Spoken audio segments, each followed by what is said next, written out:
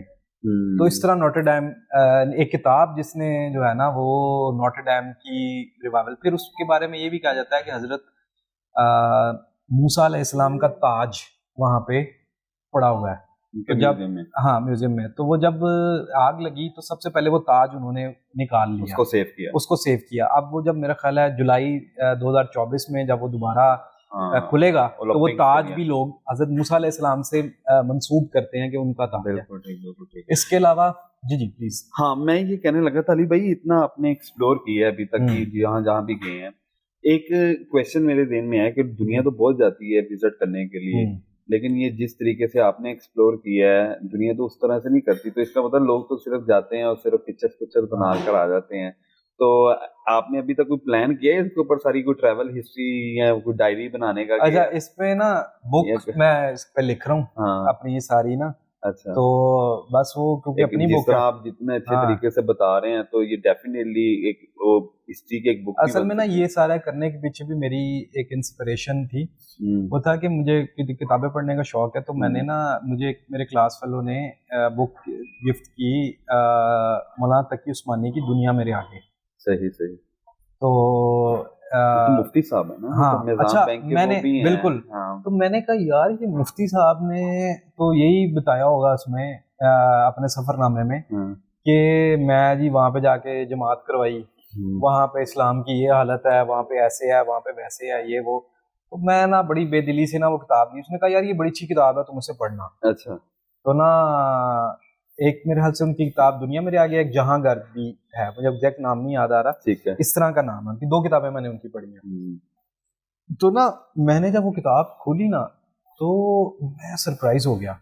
وہ جہاں بھی جاتے تھے نا تو وہاں کی ہسٹری ساری, اور وہ ایک بڑا اسکالسٹک ورک تھا کہ وہ بتاتے تھے پہلے کہ اس کی تاریخ یہ ہے, یہ انہوں نے اس پہ یہ حکمرانی کی, اس لیے ان کے, جس طرح اسپین کے بارے میں انہوں نے لکھا مولانا تقی عثمانی نے کہ اسپین کے لوگ باقی یورپ سے اس طرح سے مختلف ہیں کہ یورپینز جو ہیں وہ سلام نہیں کرتے, شیک ہینڈ نہیں کرتے اجنبی سے, تو وہ بڑی گرم جوشی سے سلام کرتے ہیں. پھر اسپینش جو ہیں وہ گلے ملتے ہیں.